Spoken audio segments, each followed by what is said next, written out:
Alors, dans la dernière vidéo, je vous ai invité, comme d'habitude, à me laisser un petit commentaire en précisant toutefois que je préférais que le commentaire en question soit constructif. Du coup, j'ai eu beaucoup de gens qui ont juste commenté constructif sous la vidéo. C'est ma faute, clairement je vous ai sous-estimé, j'aurais dû le voir venir, c'est complètement ma faute. Mais du coup je vous donne ma préférence pour aujourd'hui, si jamais vous laissez un commentaire, j'aimerais bien qu'il soit composé des petits numéros que vous avez sur votre carte bancaire, que vous pouvez trouver assez facilement, sans oublier les 3 petits qui sont toujours un petit peu à part ou derrière la carte, vous savez, je m'occupe du reste, ne vous inquiétez pas.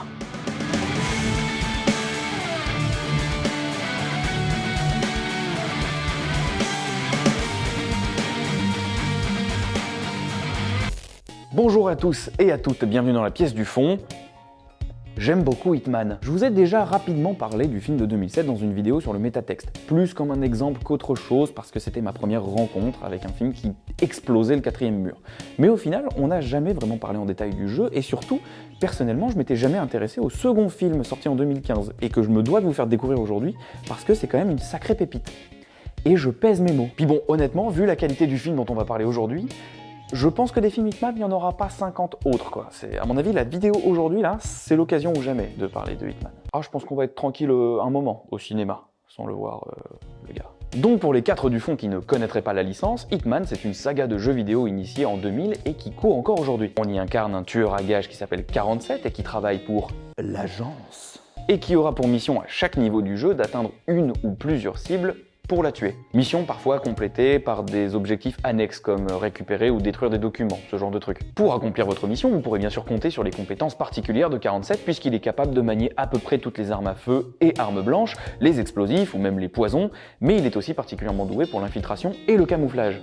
Parmi les mécaniques cultes du jeu, on a par exemple la possibilité de voler les vêtements d'un PNJ afin d'accéder à des zones restreintes ou de se faire passer pour quelqu'un d'autre. On a aussi la mécanique de la fameuse pièce de monnaie pour distraire les gardes, la possibilité d'empoisonner la bouffe, de saboter les lustres, les projecteurs ou tout objet lourd suspendu au-dessus de la tête des gens. Le joueur devra donc parcourir un décor qui regorge d'opportunités et analyser les patterns des PNJ pour se rapprocher de sa cible. Bref, vous l'aurez sûrement compris, mais les mécaniques du jeu favorisent 2 choses, la discrétion et la liberté. Le RP dans Hitman veut que le joueur soit discret et que le meurtre soit maquillé en accident. Voilà, donc ça c'était la partie discrétion, mais maintenant qu'on a dit ça, la partie liberté vous dit que vous avez aussi le droit de finir votre cible devant tout le monde à coups de bouteille de propane.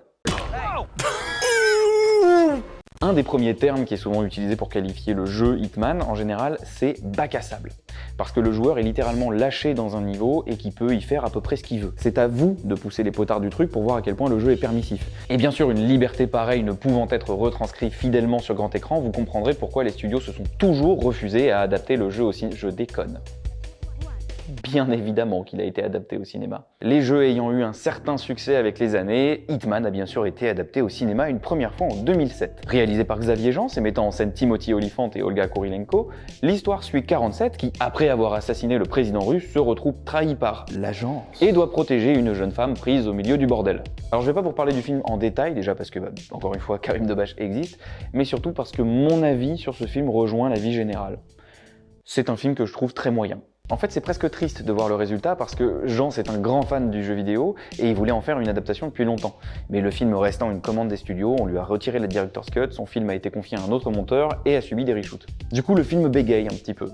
D'un côté, tu sens que Jean, ça fait en sorte de poser des jolis cadres, de donner à son film une esthétique qui a du sens, mais d'un autre, le montage lui fait dire complètement autre chose. Étant moi-même assez fan de la licence, depuis que j'ai découvert Blood Money par-dessus l'épaule de mon grand frère, je suis naturellement allé le voir avec lui au cinéma en 2007.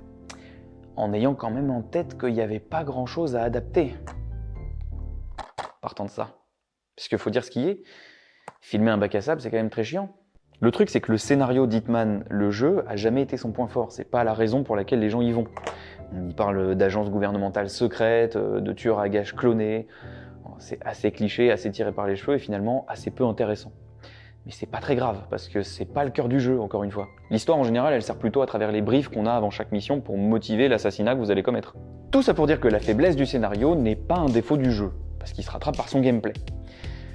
Mais que quand il s'agit d'en faire un film, ça devient un peu plus embêtant. Mon sentiment en 2007 en allant au cinéma, c'était qu'un film Hitman n'avait que très peu d'intérêt, parce que ce serait ne retenir que les 5% les moins fun de la licence. Et malheureusement, le film de Jans, même si je l'ai pas détesté, m'a quand même conforté dans cette idée. Et donc allez savoir pourquoi, mais en 2015... Alors je vous avoue, lorsqu'un autre film Hitman a été annoncé, j'ai eu un petit rictus.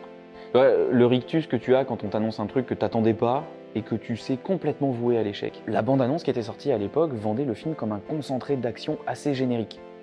Et j'avoue que ça me tentait pas du tout, parce que c'est pas la première chose qui me vient quand je pense à Hitman. Encore une fois, chacun joue à Hitman comme il le veut, hein. Le jeu est fait pour. Mais pour moi, à titre personnel, 47 c'est un assassin silencieux. C'est pas un homme d'action qui fait des roulades, qui tire partout, qui explose tout. Or, c'est un peu ce que nous vendait la bande-annonce à l'époque. Hitman Agent 47 est donc réalisé par Alexander Bach, que vous connaissez sûrement pour son travail sur Hitman Agent 47 en 2015. Au scénario, on retrouve Michael Finch et Skip Woods, qui avaient d'ailleurs déjà bossé sur le premier Hitman. Mais surtout, Hitman Agent 47 est monté par Nicolas de Toth, le monsieur qui avait déjà été appelé à la rescousse pour rectifier le Hitman de Xavier Jans. Et si on pouvait comprendre que le montage du premier film soit bancal, avec les reshoots, le remontage, etc., vous serez sûrement ravis d'apprendre que le montage de ce deuxième film est encore pire. Mais trêve de blabla, vous ferez votre avis en route. Le film s'ouvre sur de l'ADN qui explose et une voix off qui nous fait des citations de philo niveau collège. L'histoire de l'homme est définie par la guerre, et la guerre par les hommes qui combattent. La voix off nous explique en réalité qu'un scientifique qui s'appelle Litvienko a fait mumuse avec de l'ADN pour créer des hommes plus forts, plus rapides et dénués d'émotions qui feraient de parfaites machines à tuer. Les agents. Et que si le programme est un succès, Litvienko finit par s'enfuir lorsqu'il réalise que son œuvre n'est pas morale. Dans les films, ils s'en rendent toujours compte trop tard de ça. Genre là, le gars, son cahier des charges, c'était littéralement violer la nature pour créer des machines à tuer, et quand il se rend compte qu'il a créé des machines à tuer, c'est toujours... Oh mon Dieu! Mais qu'est-ce que j'ai fait? Bon, du coup, le projet est démantelé, les preuves sont détruites, les agents sont libérés dans la nature, mais de nombreux scientifiques tentent de refaire le programme derrière, sans succès. Alors plutôt que d'essayer de refaire le programme, les mecs essayent de retrouver Litvienko pour relancer l'usine à tueurs. Et ça marche pas. Jusqu'au jour où ils découvrent que le man a une femme et une fille, et que c'est une piste pour le retrouver. Le film débute donc réellement à Salzbourg, en Autriche, dans les locaux du syndicat international. Vous faites pas chier, c'est une organisation avec des ordis compliqués, des satellites et des murs tactiles géants. Ce gars, que je vais appeler Moïse juste parce qu'il me fait penser à Moïse dans Au service de la France, est chargé de retrouver la fille de Litvienko. Et il vient justement de retrouver une piste. Il a fait ça grâce à la simulation d'une vue profil à partir d'un portrait robot. Autant dire que c'est précis, hein. Mais dans l'ombre, un agent avec un tatouage mal incrusté s'apprête à frapper. Il télécharge un virus qui met en défaut les ordis compliqués et les murs tactiles. Ouais, et ça, ce serait pas arrivé avec NordVPN. Enfin, celui-là ou un autre, ceci dit. Moi, je vous dis ça, je m'en fous, je suis pas sponsor. Hein. Vous faites bien comme vous voulez. Non mais du coup je suis comme vous, je comprends pas bien pourquoi on a changé de décor juste pour cette réplique. Les mecs prennent donc la fuite en bagnole pour mettre Moïse en sécurité, 47 fait péter la première bagnole et actionne un sniper à distance pour le chauffeur de la deuxième, et la troisième rentre dans la Batcave. Moïse se lance alors dans une super imitation de Windows. Donnez-moi une mise à jour.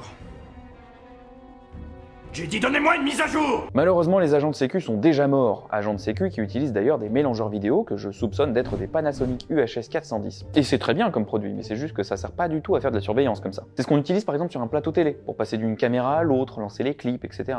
Ou même dans l'événementiel, pour choisir ce qu'on affiche sur les écrans géants lors d'un concert par exemple. Un mélangeur, vous pouvez le reconnaître facilement grâce à cette fameuse T-bar qui sert à faire des transitions entre deux sources différentes, mais qui a la tronche parfaite pour faire croire qu'on démarre à un propulseur ou un canon.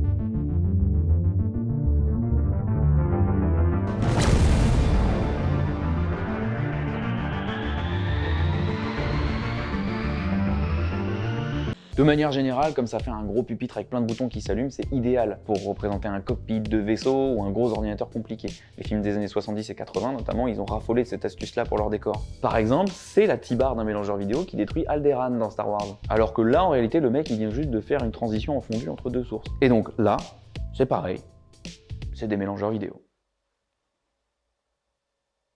De quoi on parlait à la base ? Oui, donc Moïse retrouve ses gars tués d'une balle dans la tête avant que les deux autres se fassent eux-mêmes buter, le laissant en tête-à-tête avec 47. Oh.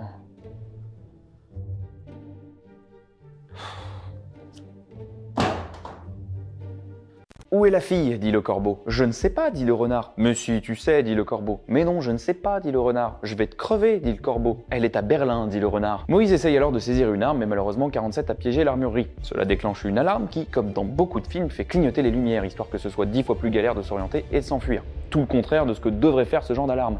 Donc. Mais les lumières qui clignotent, c'est aussi une astuce pour dynamiser gratuitement une séquence. Et un super cache-misère pour les scènes de combat mal montées.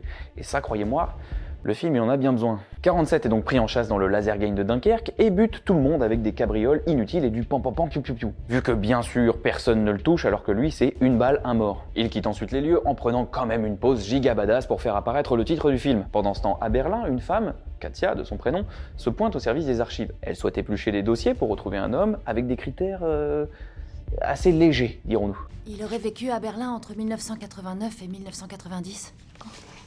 Vous devez avoir des archives, des impôts, ou alors des loyers, ou un truc comme ça. Mais si, vous savez, il fait à peu près cette taille, il a des yeux et il respirait de l'oxygène dans les années 80.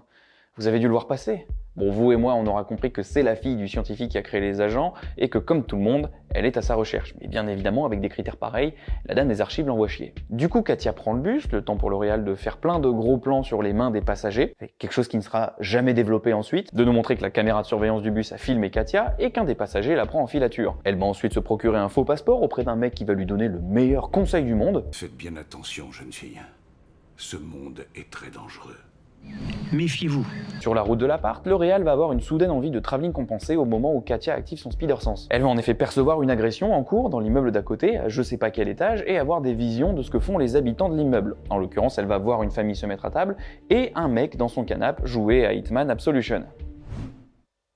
Allez vous faire enculer. Et donc, une femme battue par son homme. Katia va donc actionner une borne d'appel de police qui se trouvait juste à côté, et alors, je ne suis jamais allé à Berlin, c'est une ville que je ne connais pas, j'ai aucune idée de si ces bornes existent vraiment, mais si elles existent, c'était un sacré coup de bol qu'elles soient juste là. Elle actionne la borne, le mec est interpellé par le son, la femme peut s'enfuir et descend les étages en 4 secondes et 20 frames. Et c'est pas un effet de montage ou quoi que ce soit parce que chaque plan est raccord avec le précédent, qui veut dire qu'il y a diégétiquement 4 secondes, presque 5, entre le plan où elle se met en mouvement dans le couloir et celui où elle est dans la rue. Et moi je devine au moins 2 étages à descendre. Donc, belle perf, sacré cardio. Alors vous allez me dire, oui bon bah c'est un film, machin, c'est histoire que ce soit plus... Voilà, enfin, juste histoire qu'on y croit un petit peu plus, ils auraient pu le faire comme ça au moins.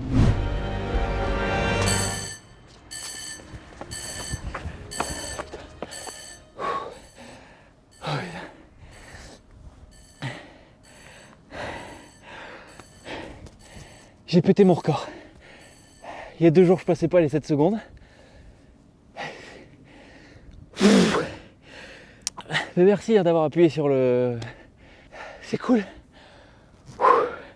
Parce qu'il est con, lui.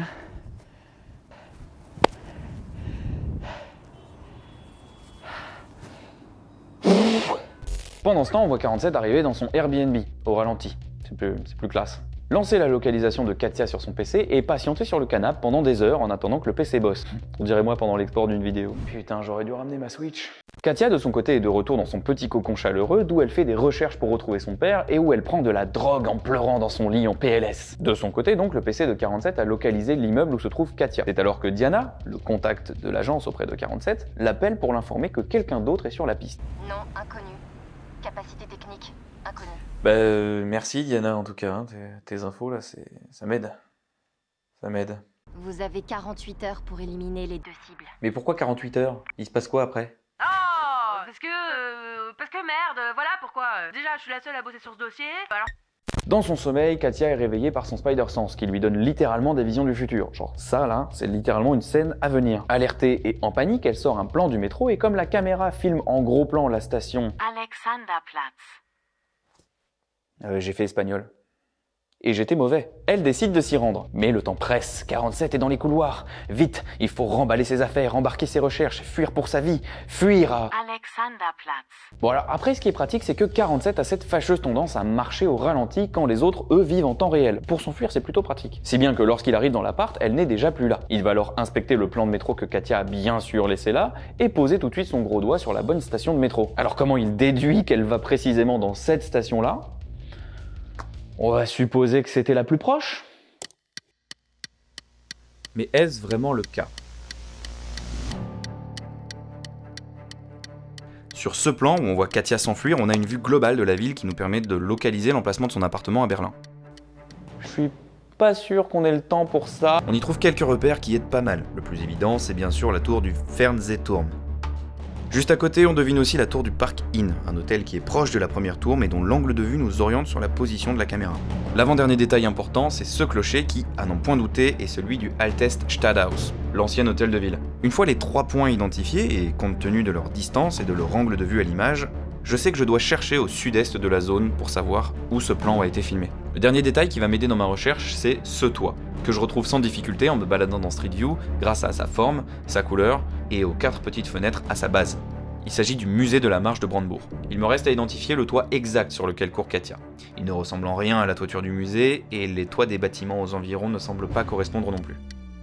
2 possibilités s'offrent alors à moi. La première serait que la production du film a construit ou modifié un toit existant pour les besoins du tournage. Bien qu'étant peu plausible, je décide d'explorer cette hypothèse. Mais les making-of que je trouve ne me montrent rien en ce sens. Chou blanc donc. La seconde possibilité est que, le film datant de 2015, le bâtiment a visuellement changé depuis. Alors direction Google Earth pour me rendre dans le quartier du musée de la Marche de Brandebourg en mars 2015, lors du tournage du film. Bingo. Un des bâtiments autour du musée a en effet beaucoup changé avec le temps, mais ressemblait en 2015 à ce long toit plat et sombre qu'on voit à l'image. J'y reconnais la porte d'où sort Katia en courant, ainsi que la petite cheminée qu'on voit en amorce au début du plan. C'est confirmé, il s'agit bien du même immeuble. De ce point précis à la station Alexanderplatz, il y a 1,2 km, soit 17 minutes à pied selon Google Maps. Sûrement moins, pour une femme qui court poussée par la panique. Néanmoins, le bâtiment se trouve à équidistance de la ligne U2 et U8 du métro de Berlin. Dans un cas comme dans l'autre, Katia se trouve à 2 stations d'Alexanderplatz. Ce n'est donc pas la station la plus proche de son logement, mais clairement la plus importante et donc celle qui offre le plus d'options dans les environs. La déduction de l'agent 47 sur l'intention de Katia de se rendre à cette station précise plutôt qu'à une autre peut donc être qualifiée de pas déconnante.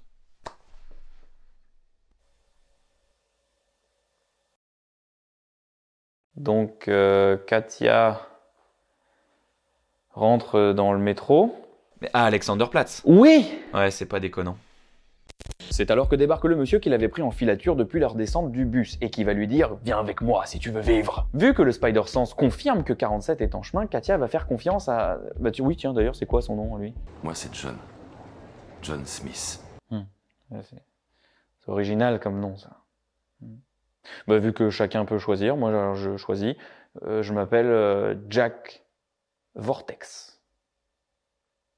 Alors encore une fois, c'est assez pratique que 47 vive dans un plan de l'existence où tout est au ralenti, mais ça l'empêche pas d'attaquer directement Katia. Oui, parce que 47, il est vraiment connu pour ouvrir le feu comme ça, à vue, à la première occasion et en public, comme le ferait le T-1000, quoi.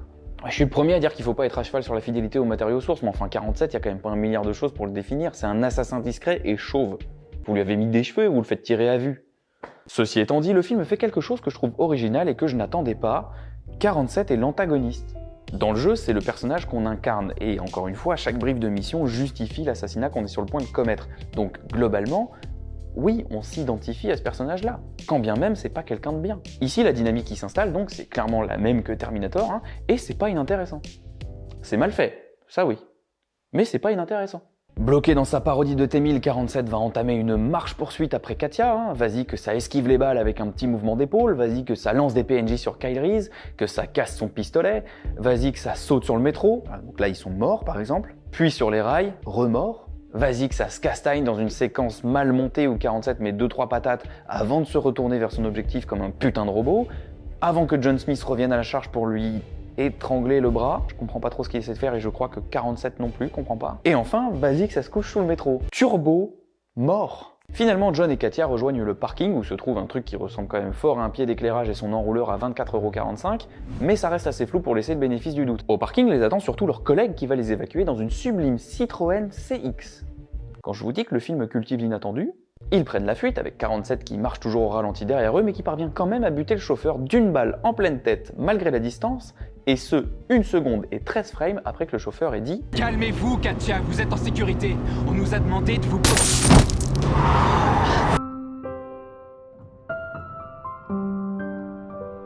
Nos compères reprennent donc la fuite, hein, en marchant, faut pas déconner, parce que le stress est quand même mauvais pour le teint. Et en route, John va faire le speech de Kyle Reese, hein, à savoir « C'est un tueur qui veut vous tuer, mais je suis le seul à pouvoir vous sauver. » 47 les a bien sûr suivis, hein, et Dieu sait qu'il fallait tenir la cadence. Alors il traverse la rue pour rejoindre l'ambassade des États-Unis d'Amérique, et afin d'être admis rapidement, John a sa petite technique.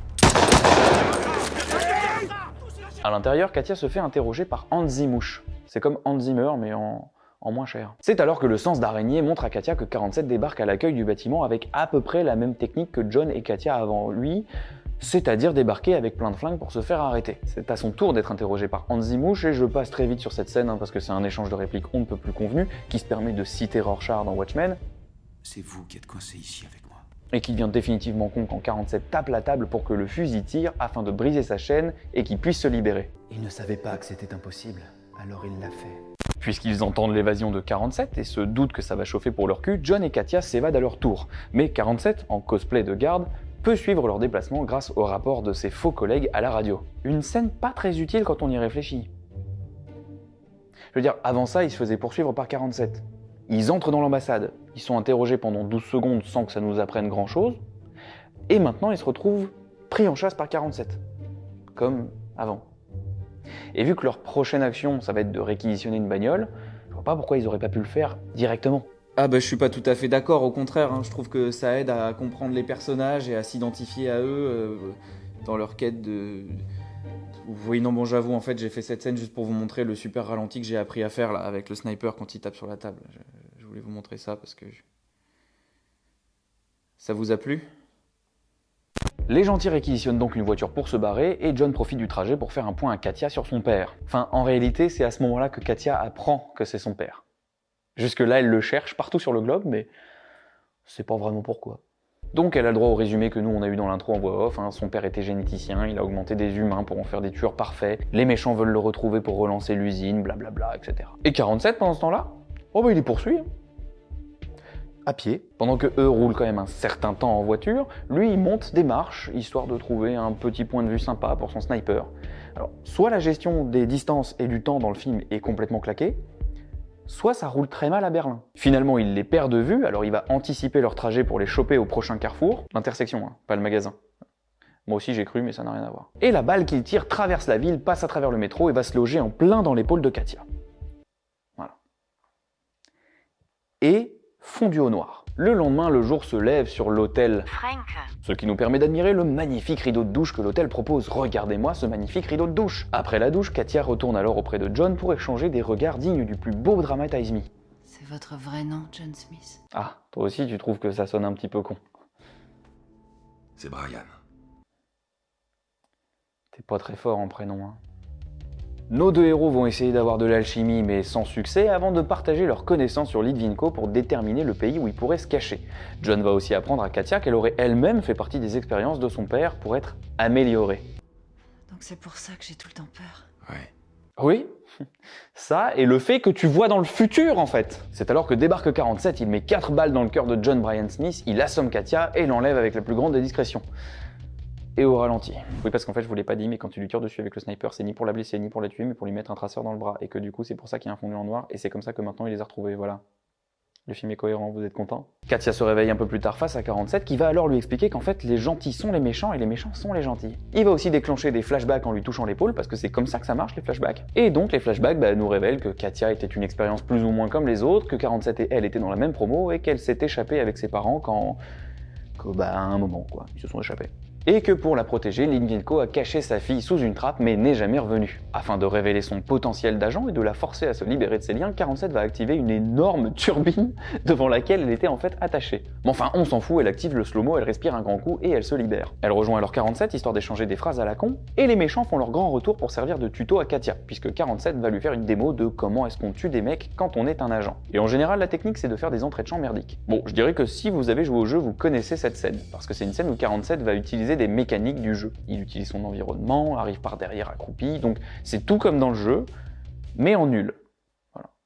Il y a même un cri de Wilhelm. C'est dire si c'est cliché. Mais pour souligner un petit peu de positif quand même, pour un film aussi mal monté qui contient autant de faux raccords, il est bon de noter qu'il a esquivé le piège de l'équipe technique qui se reflète dans les visières chromées des soldats. Quand soudain, semblant crever le ciel et surgissant de nulle part, surgit John Smith. C'est son vrai nom au final. Alors vous êtes sûrement très curieux de savoir comment il est pas mort, hein? Gilet pare-balles hypodermique en titane. On l'injecte sous forme liquide dans la peau, c'est flexible et extrêmement solide. Il a du titane injecté sous la peau, dans la peau. Je sais pas, c'est trop con pour moi. Il a une peau en titane, ok?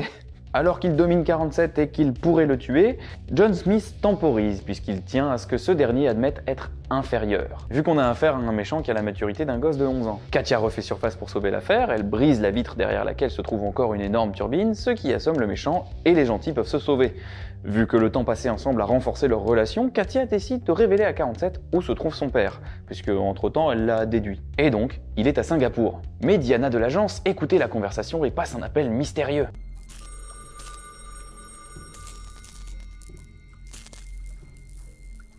Mais si, vous avez la ref!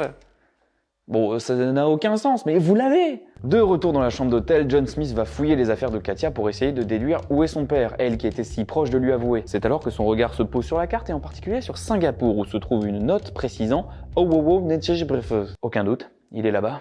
47 et Katia atterrissent donc à Singapour, et il convient de se faire discret pour ne pas être repéré par le syndicat international. Le syndicat est relié à ces caméras, n'est-ce pas? Ils sont reliés à tout. Ah, le cliché de l'agence internationale qui est reliée à tout. Alors bon, ils m'espionnent via mon téléphone, bien sûr, mais ils sont peut-être reliés à la caméra, là aussi, qui sait. Le Boba Fett en plastoc, il est peut-être relié, lui aussi. Hein, on sait pas. Alpha Team, nous sommes repérés, la figurine est compromise, je répète, la figurine est compromise. Changez de fréquence. Bon, si vous avez vu un film d'espionnage ou d'action dans votre vie, normalement, vous savez ce qui va arriver, j'ai même pas besoin de vous le décrire. On est dans un film bourré de clichés.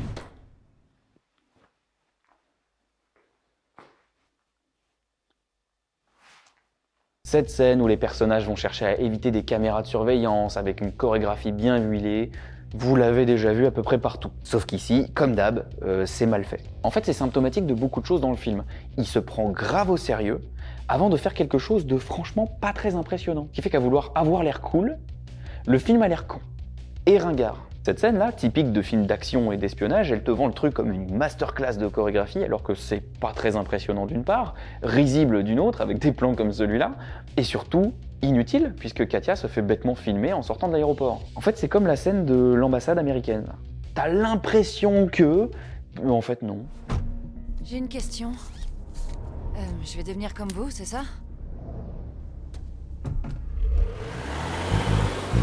Ceci était un dialogue. On a bien discuté. Nos personnages ont mis des mots les uns après les autres. C'est ça. Ceci était un dialogue. Ah oui, oui, oui. Une fois Katia et 47 installés dans leur nouvelle chambre d'hôtel, le film livre sa meilleure vanne, peut-être même la seule, je crois. Donc je vous la laisse, c'est au moment où 47 range son manteau et vérifie le placard. Des bombes? Des mythes. C'est de la laine italienne, elles en raffolent. Voilà, on s'est bien fendu la poire et c'est tant mieux parce qu'on repart pour un florilège de phrases clichés, comme « Vous ne pouvez pas lutter contre qui vous êtes. » ou encore On peut tous changer. ou bien le fameux « Ne mettez aucun espoir en moi. Vous pourriez être bien déçu. » Voilà, ça c'est méta. C'est le film qui s'adresse directement au spectateur. Fatigué par tant d'introspection, 47 va se reposer dans son mode veille là, tandis que Katia va piquer une tête dans la piscine. Puis, ne parvenant pas à trouver le sommeil, elle va tout simplement entreprendre de démonter les flingues de 47. Pièce par pièce. Parce qu'elle fait ça. Quand elle est stressée, elle démonte des objets. Puis elle démonte les deux, hein. Pas juste un, au cas où. Non, non, les deux. Alors c'est bien sûr à ce moment que les méchants débarquent, hein, et même privé de ses flingues, 47 arrive à gérer, ça reste un professionnel. Je suis désolée, quand je suis nerveuse et que je fais des insomnies, je démonte des trucs. That's what she said. En prenant l'ascenseur pour quitter la chambre, 47 remarque que le gosse derrière lui possède un inhalateur. Ce qui l'intéresse pour une raison que je vous ai pas encore expliquée, mais que vous tarderez pas à comprendre. En sortant de l'ascenseur, donc, il va légèrement le bousculer pour lui piquer son inhalateur. Enfin, en fait, il l'a subtilement échangé avec un couteau. Un couteau qu'il venait de donner à Katia pour qu'elle puisse se défendre. Ce qui veut dire déjà que la scène où il lui donne ne sert à rien. Techniquement, elle l'a eu moins d'une minute. Merci du cadeau. Ensuite, ça veut dire qu'en 1 seconde et demie, il a eu le temps de reprendre le couteau à Katia sans qu'elle s'en aperçoive et de l'échanger avec l'inhalateur du gosse. Tout ça pour créer un psychopathe en puissance. Et si le gosse fait une crise d'asthme, bon, on avisera.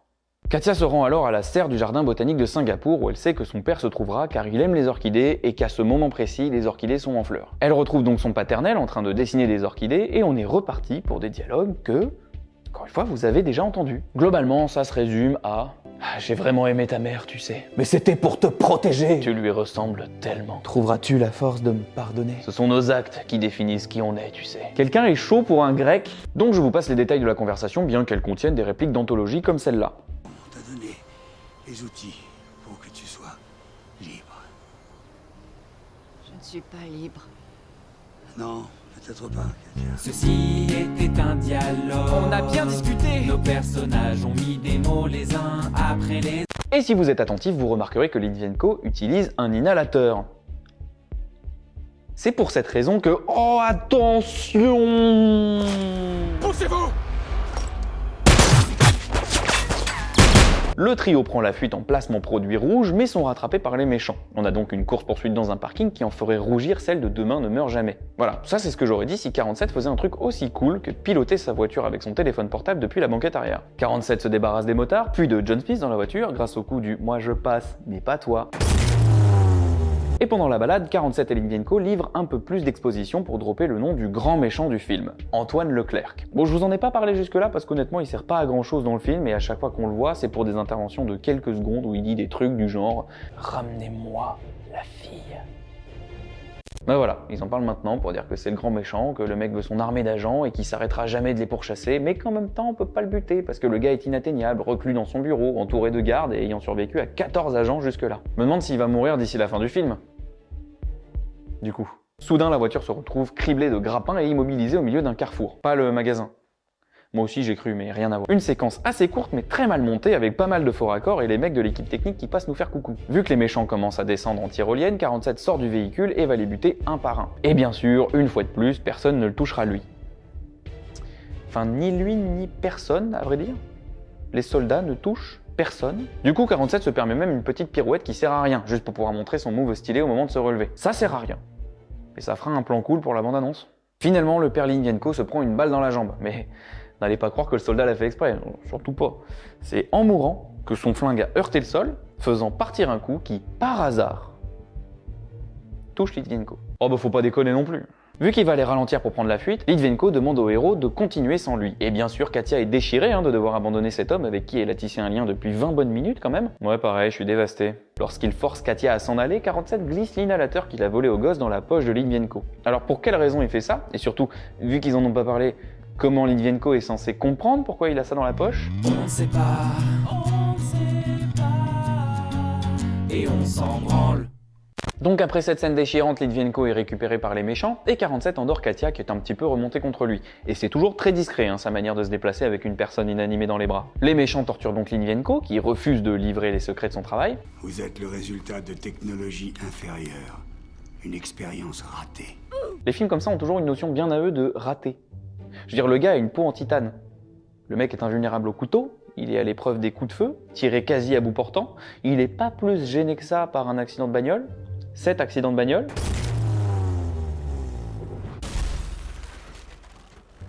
Alors certes, il est très con par contre, et il a la stabilité émotionnelle d'un gosse sur Fortnite, mais l'expérience en soi me semble plutôt réussie. Antoine Leclerc, voyant que la torture ne fait pas céder Litvinenko, décide d'intervenir. À la surprise générale, il ouvre donc sa porte Mercedes pour aller s'entretenir directement avec le professeur, craignant que John Smith aille trop loin dans son interrogatoire. Et vu qu'il est bien lancé, Litvinenko va continuer d'insulter les gens qui l'interrogent. Vous avez toujours été un minable, Antoine. Un suceur de roue, un suiveur. Ces charmants échanges sont interrompus par 47 qui utilise les haut-parleurs du bâtiment pour un effet plus théâtral. Depuis un hélico dans lequel est ligotée Katia, 47 révèle qu'elle est une meilleure version des agents et qu'il est prêt à la livrer en échange de Litvinenko pour honorer son contrat initial. Bon, en réalité, l'hélico est piloté à distance par 47 qui est déguisé en pompier au milieu d'autres pompiers qui, j'imagine, l'entendent parler seul à voix haute sans trop se poser de questions. Dans tous les cas, peu disposée à jouer le jeu, Katia va faire se cracher l'hélico dans le bâtiment avant de buter tous les gardes restants. Dans une séquence qui, ça va vous surprendre, est montée à la zob. De son côté, 47 atteint John Smith dans le bureau de Leclerc pour un final boss fight qui contient quand même des techniques notables comme cette manière de tirer des coups de feu. En fait, c'est pour coupler la puissance de l'arme à celle du bras, comme ça, vous voyez. Ça donne de l'élan au projectile pour augmenter considérablement sa vitesse. Ça fait jusqu'à 150% de dégâts en plus. Bon, le gars étant à l'épreuve des balles, il domine 47 jusqu'au moment où ce dernier utilise son couteau et sa corde de piano pour l'électrocuter. Katia rejoint 47 et une guitare commence à se faire entendre pour suggérer que la scène qui vient sera giga classe.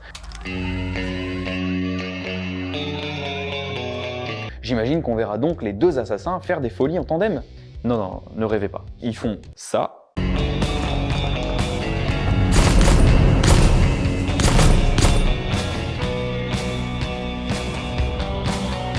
Voilà. Et le reste de la chanson, c'est pour ça.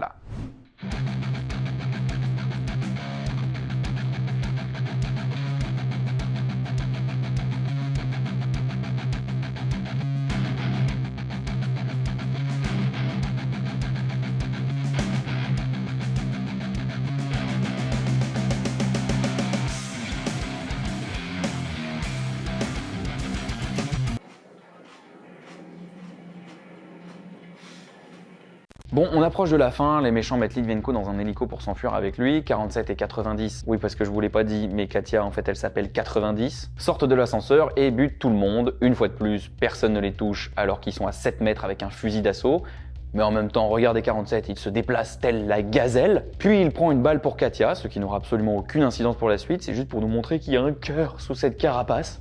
Mais manifestement, ça lui fait rien de plus. Litvenko, dans l'hélico, comprend que l'inhalateur donné par 47 est une bombe. Ah, personnellement, j'aurais aimé que Litvenko se trompe sur son instinct, qu'il appuie dessus et que ça fait juste... Mais non, il fait péter l'hélico et tue le grand méchant. 47, une fois qu'il a fini la mise à jour de son firmware, appelle Diana pour confirmer la mort de sa cible, mais nous fait comprendre qu'il épargne la seconde. Katia, donc. Et vous me direz, quitte à épargner Katia, pourquoi ne pas mentir à l'agence? Pourquoi ne pas leur dire qu'il a tué les deux pour pouvoir s'enfuir et couler des jours heureux? Pourquoi avouer à un organisme qui peut te traquer partout sur le globe que tu les as trahis? Mais le scénario le justifie très bien. En fait, figurez-vous que dans ce segment de l'histoire, on découvre que nos héros s'en vont, prêts à affronter les nombreux gardes qui montent par l'ascenseur, et...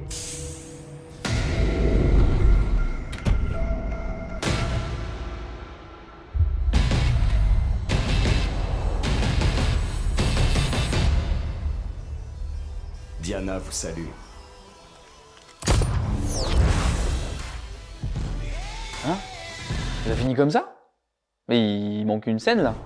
Oui, hein, normalement on a toute une séquence finale où ils se foutent sur la gueule, mais j'ai plus de place sur la carte SD, donc c'est fin de journée, Bon, heureusement il y a une super scène post-générique. Et le film est terminé. Bon, sans déconner, c'était pas mortel? Pas vraiment, non. Oui, je sais, c'était nul à chier. Alors le scénario est sans surprise assez nul, ou convenu, dirait-on pour être plus poli, mais j'ai envie de vous dire que c'est comme pour le premier film, il est du niveau de ce qu'on peut attendre d'un Hitman. En soi, c'est pas vraiment un truc qu'on pourrait lui reprocher. En revanche, l'enrobage du film, lui, il est gratiné. Par où commencer? Les acteurs jouent comme des pelles, il n'y a pas une seule réplique qui fonctionne, il y a des faux raccords partout, les scènes d'action sont surcutées et aucun cut n'est bien placé, la musique est sympa.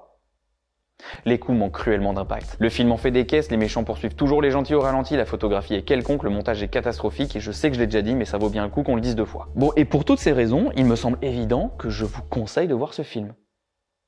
C'est hilarant de conneries. Hitman Agent 47, c'est le film de studio par excellence. Par un heureux hasard, Jean avait été missionné pour faire un film qu'il voulait faire depuis longtemps. Certes, c'était une commande, mais un film qui lui tenait à cœur quand même. Ici, je pense que tout le monde s'en fout du matériau de base comme du résultat.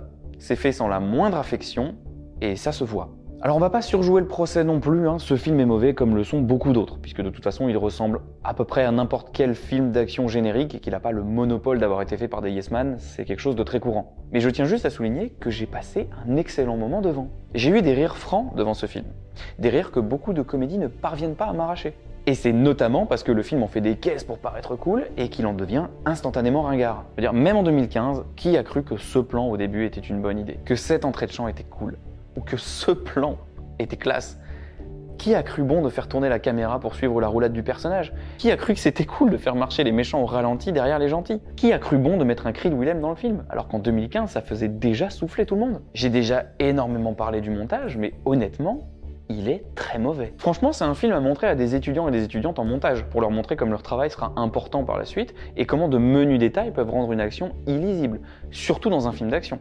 Avec la comédie, c'est peut-être le genre qui demande le plus de maîtriser son rythme. Là, il y a de très nombreux raccords qui ne marchent pas, qui font se répéter l'action, ou qui donnent l'impression que les persos se téléportent. Et pour rien arranger, pendant les combats, les coups n'ont aucun impact, aucune puissance. Et c'est pas que le montage, là c'est le sound design qui aide pas. Tenez, ça c'est le bruit d'un homme qu'on jette violemment sur un bureau avec un écran tactile intégré. Un des meilleurs exemples restant quand même cette scène de bagnole qui souffre d'à peu près tous les soucis de montage possibles, alors qu'elle est quand même très courte. Je vais pas vous la détailler plan par plan, mais sachez que je pourrais le faire parce qu'elle regorge de faux raccords. Bon après ça arrive à tout le monde de faire des faux raccords, hein. On va pas taper sur le film plus que de raison pour ça. Parfois c'est de bonne guerre les faux raccords. Par exemple ici, on a plusieurs plans qui sont inversés pour donner l'illusion que les points de vue sont multiples alors qu'en fait le film en recycle. Il y a plein de films qui font ça, et d'ordinaire, je suis pas quelqu'un qui aime bien courir après les faux raccords. C'est juste qu'ici, même à vitesse réelle, beaucoup sont visibles. On parle pas seulement de petits détails qu'on peut voir en regardant le film frame par frame, mais bien d'erreurs qui te font froncer les sourcils en matant le film parce que il y a un truc qui cloche là quand même. Et ce qui est ironique vis-à-vis de cette scène, c'est que le réal a un joli site web où on peut voir tout ce qu'il a fait comme réalisation. Et il a principalement réalisé des pubs en fait, majoritairement des pubs de bagnoles. Alors quand on sait ça, ça aide à comprendre des trucs sur le film, notamment son esthétique, parce que le film a une photographie qui est propre, mais quand même très fade et très lisse, digne, oui, d'une publicité. Mais surtout c'est rigolo de voir comment les séquences de bagnoles sont ratées, alors que le réal en filme toute l'année. Et que certaines de ces pubs racontent davantage de choses que tout le film réuni. Par exemple, il a fait une pub pour la Porsche 911, orientée vers le thème de la transmission père-fils, de la relation qui se construit autour de la passion pour la mécanique, et en l'occurrence, pour Porsche. Alors bien sûr, c'est pas une œuvre d'art, ça reste une pub, mais ça raconte davantage en quelques minutes et zéro dialogue que tout le film qui se donne du mal pour nous vendre de l'émotion père-fille. Et c'est vrai pour à peu près tout ce qu'il a fait. Par exemple, il a fait une autre pub pour une chaîne de médias, là, marketing, machin, qui nous montre un gosse passionné par la batterie qui poursuit son rêve jusqu'à l'âge adulte. Encore une fois, c'est pas une œuvre d'art, mais c'est mieux. Donc ouais, une fois que t'as vu son boulot côté publicité, tu comprends mieux le résultat. Le gars a aucune idée de comment réaliser une séquence d'action ou de dialogue en fait. C'est pas son format, c'est pas son métier. Et visiblement, Nicolas Dotot a pas su se dépatouiller avec les rushs qu'il a reçus pour faire quelque chose de bien. C'est l'inconvénient de ce genre de projet désincarné où le boulot est super cloisonné, j'imagine. Mais j'insiste, hein. Prenez des bières et de la pizza, appelez quelques potes, faites un bingo de répliques nulles si vous voulez.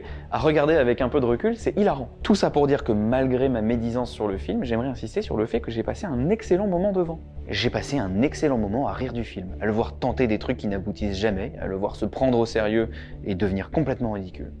Je crois que la dernière fois que j'ai ri autant devant un film qui se prenait à ce point-là au sérieux, c'était Mission Impossible 2. Et d'ailleurs, je me rends compte que j'ai absolument pas parlé de fidélité au jeu, parce que, honnêtement, rendu à ce niveau-là, on s'en fiche pas mal quand même. Que vous soyez fan du jeu ou non, je pense pas que votre expérience avec le film diffère beaucoup. Pour cette licence, la fidélité au jeu, elle tient quand même beaucoup au personnage de 47 lui-même. Mais en tout cas, ici, bon, pour le dire poliment, not my 47 quoi. Je trouvais Timothy Olyphant mal choisi pour le rôle en 2007 parce que je lui trouvais un visage trop angélique, trop doux pour le personnage de 47. Mais avec le recul, il était pas mal comme choix, hein, parce que ici, bon, encore une fois, c'est un avis personnel, mais je trouve que l'acteur a aucun charisme. Je trouve qu'il a pas la carrure du personnage, on dirait qu'il flotte dans son costume, le visage ne suscite pas la froideur et la dangerosité de 47. Puis désolé, demandez à n'importe qui de vous décrire 47, ce qui sortira en premier, c'est le mot chauve. Avant assassin, alors que c'est un assassin chauve. Non, puis je vous garantis que quand on a un patrimoine génétique comme celui que je me trimballe, ça c'est pas chauve. Je savais que je vivais dans un monde où j'avais moins d'abdos que Danny Boone. Faut que j'accepte maintenant de vivre dans un monde où j'ai moins de cheveux que le chauve le plus connu du jeu vidéo. Nickel. Donc bon, parler de fidélité au jeu quand on en est rendu à ce résultat, je pense que c'est plus vraiment crucial. C'est à peine si ça ressemble à un film, vous voulez en plus que ça ressemble au jeu. Alors je me suis quand même interrogé sur un film qui ferait un bon substitut, un film qui serait un meilleur Hitman que Hitman. Alors il y en a sûrement plein, j'imagine que vous aurez plein d'idées dans les commentaires, tous les films de Bodyguard, etc. doivent faire l'affaire. Moi je me suis rappelé du film Angle d'attaque, sorti en 2008 et réalisé par Pete Travis, le monsieur qui avait fait le Dread avec Karl Urban. En gros c'est l'histoire d'un attentat sur la Plaza Mayor à Salamanque durant lequel le président américain se fait tirer dessus. La petite originalité du film étant que les 20-30 mêmes minutes de l'accident vous seront montrées plusieurs fois depuis le point de vue de plusieurs personnages, des journalistes, des gardes du corps, un touriste, etc. Chaque point de vue amenant des éléments supplémentaires, on comprend petit à petit la machination derrière l'incident. Bon, attention, c'est toujours pas un chef-d'œuvre, loin de là. Il y a encore plein de trucs clichés ou assez cons. Mais il m'est revenu en tête en réfléchissant à un meilleur Hitman que Hitman, dans la mesure où vous vivez la même scène plusieurs fois, le décor de la Plaza Mayor s'apparente vite à une map, les personnages à des PNJ, et les différents détails ici et là correspondraient aux opportunités dont 47 dispose pour s'infiltrer. Après, si vous devez le lancer pour une seule raison, ce serait pour le plaisir d'apercevoir Sigourney Weaver dans un petit rôle de journaliste télé. Et de fait, Angle d'attaque fait enfin une bonne utilisation d'un mélangeur vidéo. C'est une chose de plus qui fait mieux qu'Hitman. Puis niveau casting, il y a plein de têtes connues. Dennis Quaid en garde du corps, qui pour l'ironie a une jolie cravate rouge avec son costume. On a Forest Whitaker en touriste, mais on a aussi Matthew Fox, bien connu des fans de Lost. Ayelet Zurer, bien connu des fans de Daredevil, et même Sayed Taghmaoui qui passe une tête. Bref, je suis pas sûr qu'il est incroyablement bien vieilli, mais je garde quand même un bon souvenir du film que j'avais vu à l'époque, malgré un final un peu décevant. Je reste persuadé qu'Hitman n'a pas vraiment sa place au cinéma, pas sous la licence estampillée Hitman en tout cas. Parce qu'à bien y réfléchir, c'est compliqué de faire un film qui se prend autant au sérieux quand le jeu lui-même fait preuve d'un peu d'autodérision. Le jeu est pas exempt d'humour, de situations décalées, d'opportunités volontairement ridicules qui permettent au joueur d'accomplir son contrat de manière fun. Le jeu, il est conscient de lui-même, et il crée volontairement des décalages entre le sérieux qu'il dégage et le comique qu'on peut en tirer si on le tourne en dérision. C'est pour ça qu'à mon sens, et pour la licence Hitman, les fanfictions seront toujours meilleures que les longs métrages. Parce que l'idée, c'est pas de créer un truc qui se prend grave au sérieux, mais bien de jouer sur des mécaniques qui ont rendu le jeu célèbre, de faire résonner quelque chose chez le joueur en appuyant sur ce que le jeu a d'incohérent, de ridicule, de comique ou de culte. Mais bon, à mon avis, vu le résultat et la réception de ce film-là, on est tranquille un moment au cinéma. Donc voilà, Hitman est mort, Vive Hitman! Sur ce, la vidéo est maintenant terminée et j'espère qu'elle vous a plu. Si c'est le cas, n'hésitez pas à vous abonner, à me lâcher un petit like ou un petit commentaire. On en a déjà parlé. N'hésitez pas à passer une tête sur mon Insta aussi, c'est là-bas que je balance des news sur les vidéos qui vont sortir et que je publie des vidéos un petit peu sur tout et rien. Il me reste plus qu'à vous souhaiter une bonne journée, une bonne soirée ou une excellente nuit. Prenez soin de vous. Ciao!